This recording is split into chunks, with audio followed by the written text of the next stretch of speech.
আসসালামু আলাইকুম গাইস, সবাই কেমন আছেন? আশা করি ভালো আছেন। সো আজকে আমার মুরগি বয়স ফুল 1 মাস হয়ে গেছে। তো এটি হচ্ছে অরিজিনাল টাইগার।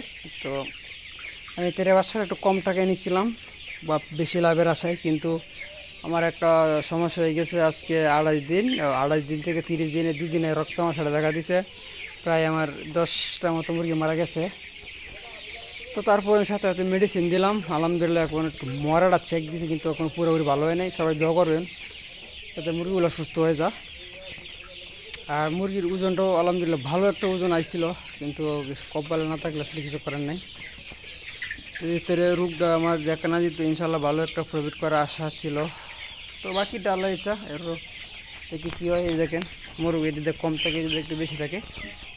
যাই হোক, এই দেখেন একটা মুরগি উপরে উঠছে, এটা প্রায় 700 গ্রাম। মানে মুরগি দেখতে ছোটো, কিন্তু ওজনটা ভালো একটা ওজন ছিল।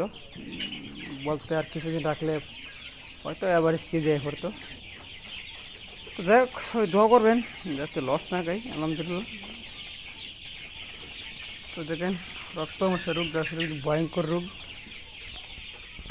এই দেখেন রক্ত আমাশা, মানে দেখতেই ভয় লাগে একটা।